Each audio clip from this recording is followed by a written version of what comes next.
ভিপিআরপি অ্যাপে আমরা কিভাবে লাইভলিহুড প্রোফাইল এবং তার প্ল্যান এন্ট্রি করব এসএইচজি লেভেল এসএইচজি মেম্বারের, সেই নিয়ে ভিডিওটি করা হয়েছে। আপনারা ভিডিওটি দেখবেন। নমস্কার, ভিপিআরপি লাইভলিহুড প্ল্যান আমরা কিভাবে অ্যাপের মাধ্যমে এন্ট্রি করব সম্পূর্ণ ভিডিওটি বানানো হয়েছে। আপনারা মনোযোগ সহকারে ভিডিওটি লাস্ট পর্যন্ত দেখবেন। দুটো পার্টে এই ভিডিওটি বানানো হয়েছে, প্রত্যেক পার্ট ইম্পর্টেন্ট। আশা করছি এই ভিডিওটা আপনাদের অনেকটা কাজে লাগবে। তো আজকে আমরা বিপিআরপিতে জীবিকার পরিকল্পনা এসএইচজি স্তরে মানে কীভাবে করব, পরিকল্পনা করব এবং তা অ্যাপে কিভাবে এন্ট্রি করব তার প্রসেসটা আজকে আমরা দেখে নেব। এখানে দেখা যাচ্ছে, দেখুন এটা হচ্ছে এসএইচজি আইটিসিআরপি লগইন একটা লাইভলিহুডে। উপরে গোল পার একটা দেখতে পাচ্ছেন সবুজ আইকন, এর মানে হচ্ছে ইন্টারনেট অ্যাক্টিভে আছে। পাশে দেখুন একটা ইংলিশ বলে ল্যাঙ্গুয়েজ লেখা আছে, ইংলিশ। এখানে আমরা বাংলা ভাষা যদি নিতে চাই এখানে অ্যাড করতে পারি। এখানে দেখাচ্ছেন এসএইচজি লাইভলিহুড অ্যাক্টিভিটি নিচে নিবেদিতা এসএইচজি মেম্বার্সে দেখুন ব্যাকেটে 9 আছে, প্রোফাইল অ্যাডেডে 1 আছে। এর মানে হলো 9 জন এই দলটাতে মেম্বার আছে আর প্রোফাইল একজনের তৈরি হয়েছে। মানে প্রথমে আমাদেরকে ওই পরিবারটা একটা প্রোফাইল তৈরি করতে হবে। প্রোফাইলে কী থাকবে না, বর্তমান দিদির পরিবারে কী ধরনের জীবিকা আছে এবং জীবিকা থেকে কী ধরনের আয় আসছে এবং এই জীবিকা চালানোর জন্য দিদির পরিবারে কী ধরনের সম্পদ বা যন্ত্রপাতি আছে বা দিদি কী ধরনের প্রশিক্ষণ পেয়েছে। এই মূলত এই 3-4 ধরনের তথ্য আমাদেরকে দিয়ে পরে দিদির একটা প্রোফাইল তৈরি করতে হবে। তারপরে কী হবে না, দিদি এই কাজগুলোকে বাড়াতে চাইলে বা নতুন কিছু কাজ করতে চাইলে যাতে তার দিদির জীবিকাটা আরও বাড়ে, ইনকাম বাড়ে, তো তার পরিকল্পনা। অবশেষে কি আছে না, র্যাঙ্কিং আছে একটা। যেহেতু 9 জন এখানে মেম্বার আছে, তো 9 জন মেম্বারেরই একই ধরনের কাজের ডিমান্ড হতে পারে, তো সেক্ষেত্রে অবশেষে 1, 2 এইভাবে র্যাঙ্কিং করতে হবে আমাদেরকে প্রায়োরিটি অনুযায়ী। তো এই হচ্ছে আমাদের এই অ্যাপ্লিকেশনের কাজ।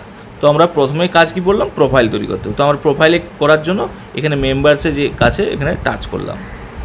অলরেডি দেখুন গীতারানী মাল বলে একজন দিদি আছে, তার প্রোফাইল তৈরি হয়ে গেছে। তার জন্য এখানে সবুজ পাড়া টিক মার্ক রয়েছে। তার পাশে কি আছে দেখুন, উপরে যদি দেখায় মেম্বার প্রোফাইল, তার পাশে দেখুন লাইভলিহুড প্ল্যানস রয়েছে, তার পাশে রয়েছে দেখুন লাইভলিহুড র্যাঙ্কিং। তো আমাদেরকে প্রথমে কি বললাম, প্রোফাইল তৈরি করতে হবে। প্রোফাইলে গিয়ে দেখুন বাকি 8 জনে আরও বাকি আছে প্রোফাইল তৈরি করা। তো আমরা প্রথমে এই মনসা মালের একটা প্রোফাইল তৈরি করে নিচ্ছি। কি প্রথম কোশ্চেন কি আছে, দিদির পরিবারে বর্তমান কী ধরনের জীবিকা আছে। তো দিদি পরিবারে জীবিকা আছে, চাষাবাদ আছে, পশুপালন আছে, আর দিদি পরিবারে দিদি নিজে টেলারিং করে এবং দিদি পরিবারে দিদির হাজব্যান্ড বা দাদা তিনি হচ্ছে টোটো চালায়। তাহলে 3 ধরনের অ্যাক্টিভিটি জীবিকা আছে। তা সেক্ষেত্রে আমরা কৃষিকাজে টাচ করলাম, পশুপালনে টাচ করলাম, আর হচ্ছে এমই নন ফার্ম অ্যাক্টিভিটি। এছাড়াও এখানে দুটো আরও অপশান ছিল, এর মানেটা আমি একটু বলে দিচ্ছি। আদার ফার্ম বেসড অ্যাক্টিভিটি মানে এখানে যদি ধরুন ফুল চাষ বা এই ধরনের কিছু চাষ করছে ফার্ম বেসডের মধ্যে, সেক্ষেত্রে এটা আসবে। এনটিএফপি অ্যাক্টিভিটিস মানে হচ্ছে বনজ সম্পদ নিয়ে, ধরুন বনের শালপাতা তৈরি বা মধু সংগ্রহ এই ধরনের বা ধূপ ধুনো তৈরি বনজ সম্পদ থেকে, এই ধরনের কাজে যদি কেউ যুক্ত থাকে সেখানে এনটিএফপি অ্যাক্টিভিটি এখানে বলা হচ্ছে। তো এই মূলত এই 3 ধরনের যে অ্যাক্টিভিটি করছে, এতে দিদির পরিবারে বছরে আয় কত আসছে সেই তথ্যটা দিতে হবে। তো দিদি পরিবারে আমি বলছিলাম যে চাষাবাদটা মেন।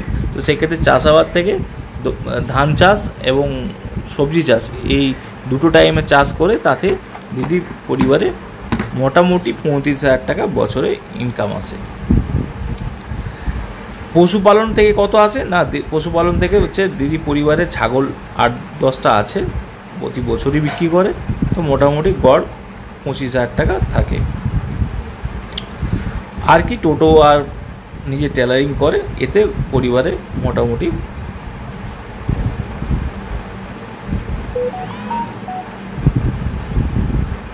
50,000 টাকা আছে। দেখুন এই যে অ্যামাউন্টগুলো দিলাম অটোমেটিক এখানে নিচে যোগ হয়ে যাবে, কিন্তু 1,10,000 টাকা দিদি এখন পরিবারে ইনকাম আছে। তো তারপরে যেই তথ্যগুলো দিয়েছিলাম যেগুলো করছে তার বেসিসে আমাকে আবার আরও ডিটেলসে আমাকে এখানে কিছু কোশ্চেনের উত্তর দিতে হবে। দিদি যে চাষবাস করে কী ধরনের চাষবাস করে, তো এখানে ধান চাষ করে আর সবজি চাষ করে। সানসেটের সিরিয়ালস, এখানে দেখুন প্যাডি দিলাম, দেখুন যোগ হয়ে গেল। তারপরে সবজি চাষ বলেছিলাম, তো সবজি চাষ কোথায় থাকবে, হর্টিকালচার ভেজিটেবলের মধ্যে থাকবে। তো ভেজিটেবলের মধ্যে এখানে দেখুন ব্রিঞ্জেল বেগুন চাষ করে। এরপর হচ্ছে দিদি কটা সিজনে করে, দেখুন 2টো সিজন করে, একটা বর্ষা ধান করে আর রবিতে সবজি করে, তাহলে 2টো সিজন দিলাম। কতটা এরিয়ার উপর করে দিদি, মোটামুটি 2 বিঘা জমির ওপর করে। তা 2 বিঘা জমি মানে হচ্ছে 0.66 একর। দিদি যে চাষাবাদ করে এটার কোনো জলের ব্যবস্থা কী আছে, মানে কী ধরনের জলের ব্যবস্থা আছে তার তথ্য দিতে হবে। কী আছে না, পুকুর আছে, বর্ষাকালে ধান চাষ করে তার জন্য বর্ষার জল মানে রেনফেড আছে ব্যবস্থা। এক্ষেত্রে ক্যানেল থেকে এলে ক্যানেল দেবো, বা আদার্স বলতে কোনো চেক ড্যাম বা কোনো জায়গা থেকে সোর্স থেকে জল তুলছি, সেটা আদার্সে এখানে আসবে। তারপরে কোশ্চেন কি, সয়েল টেস্ট, মাটি পরীক্ষা হয়েছে কিনা, দিদির জমিতে মাটি পরীক্ষা করিয়েছে কিনা চাষাবাদ করার জন্য, যদি করিয়ে থাকে তাহলে এখানে দেবো, অন্যথায় এটা ছেড়ে দেবো। তারপরে এই চাষবাদ করছে এর জন্য দিদির পরিবারে কী ধরনের সম্পদ বা যন্ত্র আছে সেটা যদি থাকে তবেই আমরা এখানে দেব। তো দিদির পরিবারে বলতে এই চাষাবাদ করার জন্য খালি পরিবারে একটা পাম্প সেট আছে, তো সেক্ষেত্রে আমরা ইকুইপমেন্টে চলে আসবে পাম্প সেট। তো ইকুইপমেন্টে গিয়ে আমরা পাম্প সেট দিলাম, দেখুন দিয়ে দেখুন চলে এসছে, অ্যাড হয়ে গেছে, এখানে সেভ হয়ে গেছে। যদি আপনার আরও কি ইনফ্রাস্ট্রাকচার থাকতো, ইনফ্রাস্ট্রাকচারে কী আছে আমি দেখিয়ে দিচ্ছি। ইনফ্রাস্ট্রাকচার দেখুন এই ধরনের জিনিস আছে, বোরওয়েল মানে কোল্ড স্টোরেজ, মানে স্টোরেজ করার ঠান্ডা জায়গা, হিমঘর, ড্রিপ ইরিগেশন সিস্টেম, বিন্দু পাইপ, বিন্দু সেচ পাইপ দিয়ে যদি ব্যবস্থা, দেখুন বেড়া দেওয়ার ম্যাটেরিয়াল আছে কিনা, গোডাউন আছে কিনা, পুকুর আছে কিনা নিজের, হ্যাঁ এই ধরনের যদি কিছু থাকে ইনফ্রাস্ট্রাকচার সম্পদ, তাহলে সেক্ষেত্রে আমরা এখানে অ্যাড করব। তাহলে আমার এখানে যেহেতু এই ধরনের ইনফ্রাস্ট্রাকচার নিজস্ব কিছু নেই, আমি এখানে এই দিদি ক্ষেত্রে অ্যাড করলাম না। তারপর কি আমরা সেভ করে অবশ্যই নেক্সট মানে অ্যানিম্যাল হাজবেন্ডারি অপশানে চলে গেল। তো অ্যানিম্যাল হাজবেন্ডারি দেখুন আমরা যেহেতু দেখিয়েছি, তো সেক্ষেত্রে লাইভ স্টক করছি, লাইভ স্টকের মধ্যে কী করছি সেটা আমাকে এখানে দিতে হবে। ছাগল প্রতিপালন না গোটারি আছে, গোটা আছে না, আমার এখানে 10খানা এই ছাগল আছে।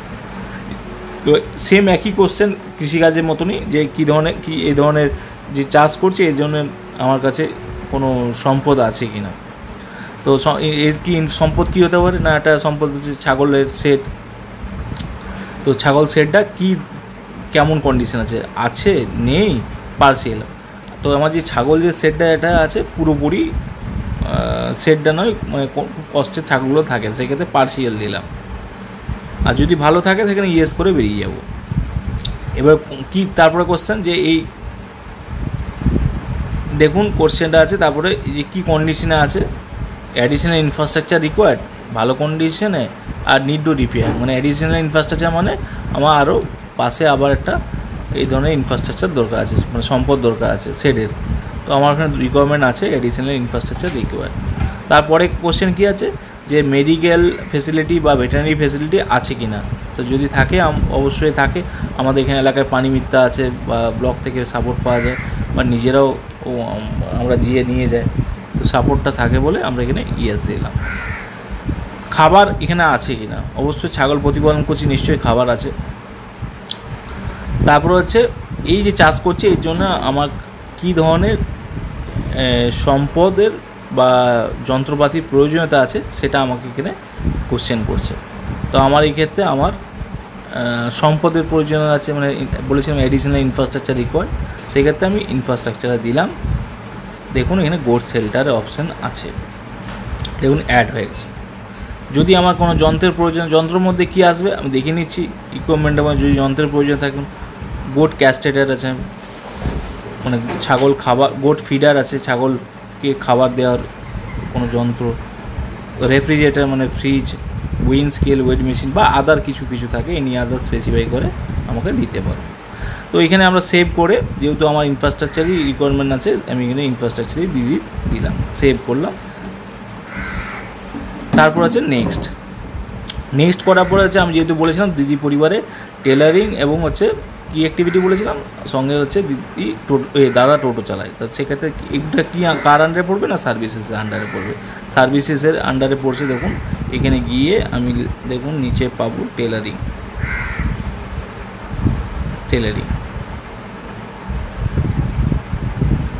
কতদিন এই টেলারিং কাজে এনগেজ থাকে দিদি? না সারা বছর গ্রামে হয়তো চলে না তো দিদি, সেক্ষেত্রে পুজোর আগে বা কোনো একটা কাজ মাঝে আজে কোনো একটা অনুষ্ঠানে টাইম থাকলে গ্রামে, সেই টাইমে বেশি কাজ হয়। তো সেক্ষেত্রে 4 থেকে 6 মাস চলে, 4 থেকে 6 মাস।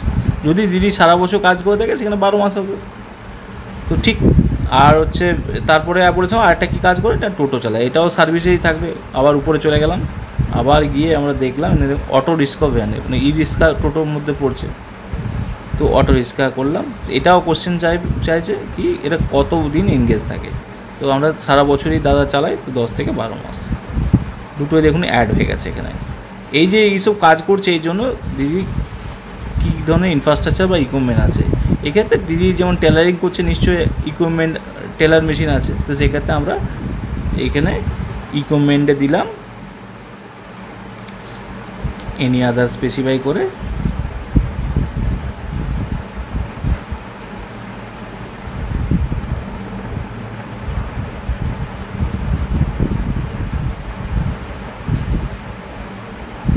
Teller machine.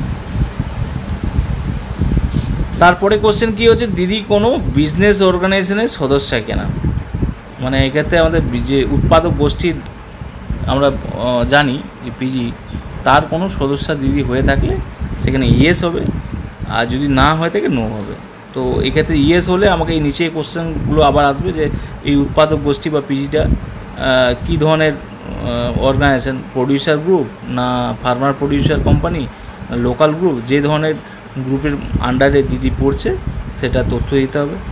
এবং এই গ্রুপ, এই যে পিজি হলে এই পিজিটা কী ধরনের কাজের সঙ্গে যুক্ত আছে, মার্কেটিংয়ের জন্য যুক্ত আছে এবং উৎপাদক এবং মার্কেটিংয়ে যুক্ত আছে, খালি ইনপুট পারচেসে যুক্ত আছে, মানে খালি দ্রব্য কেনার জন্য আছে, ক্রেডিট মানে ধার দেওয়ার জন্য আছে, বা আদার্স কোনো যদি অ্যাক্টিভিটি থাকে সেক্ষেত্রে তার তথ্য দিতে হবে। এক্ষেত্রে দিদি যেহেতু পিজির সদস্য নয়, সেক্ষেত্রে তার জন্য আমরা নো করলাম। তো দিদি কি ওই পিজির সদস্য পদ নিতে চান, তাহলে সেক্ষেত্রে আমাকে তার অপশান, হ্যাঁ দিদি হতে চাই, এখানে পিজি প্রডিউসার গ্রুপ এখানে দিলাম। নেক্সট কি আসছে, নেক্সট হচ্ছে এই দিদি যে এই কাজটা করছে পরিবারে, সেই কাজটার জন্য দিদি পরিবারে কোনো ট্রেনিং দিদি পেয়েছে কি না। তো দিদি ছাগল প্রতিপালন করছে, টেলারিং করছে, এগুলো নিশ্চয়ই দিদি ট্রেনিং কোথাও না কোথাও পেয়েছে। তো সেক্ষেত্রে দিদি সঙ্গ লেভেল থেকে আমাদের গোটারি ট্রেনিং অ্যাটেন্ড করছো, তাই এখানে আমরা দিচ্ছি ইয়েস পেয়েছে। কী ধরনের না গোট রেয়ারিং, কোন অর্গানাইজেশন থেকে পেয়েছিল, ইনস্টিটিউট থেকে। এক্ষেত্রে যে কোনো জায়গা থেকে পেতে, মানে আমাদের ক্ষেত্রে কোনো এনজিওস থাকতে পারে, কেবিকে থাকতে পারে, সঙ্গ থাকতে পারে। এক্ষেত্রে দিদি সঙ্গ থেকে পেয়েছে। কোন ইয়ার পেয়েছে না 2020-তে পেয়েছে। নেক্সট, দিদি বর্তমানে কোনো লোন এভেল করছে কিনা, লোন নিয়ে আছে কিনা, যদি থাকে ইয়েস হবে।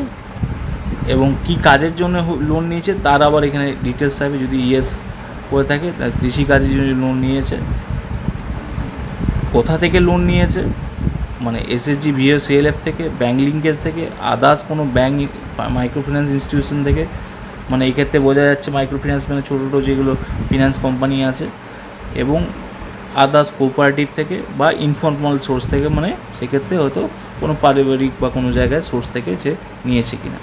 তো এই ক্ষেত্রে যদি দিদি নিয়ে থাকে আমাদের সঙ্গ থেকে বা থেকে বা ব্যাংক থেকে, সেক্ষেত্রে আমার সেটা টাচ করতে হবে। যদি লোন নিয়েছিল সঙ্গ, সিআইএফের লোন নিয়েছিল সঙ্গ থেকে, তো সেক্ষেত্রে অ্যামাউন্টটা দিতে হবে এবং সেটা কত ইন্টারেস্ট তার লোনের সেটা আমাকে, আচ্ছা অ্যানুয়াল টোটাল ইন্টারেস্ট অ্যামাউন্ট, মানে এখানে আমার এই টাকার কত ইন্টারেস্ট আমাকে অ্যানুয়ালি দিতে হবে। সেই ক্ষেত্রে আমার 7% ইন্টারেস্ট, মানে 1400 টাকা অ্যানুয়াল ইন্টারেস্ট এবং দিয়ে সেভ করব। দেখুন সেভ করার পরে আবার এখানে টিক মার্ক হলো। তো এরপরে কাজ কি, লাইভলিহুড প্ল্যানে যাব, তারপর লাইভলিহুড র্যাঙ্কিংয়ে যাব।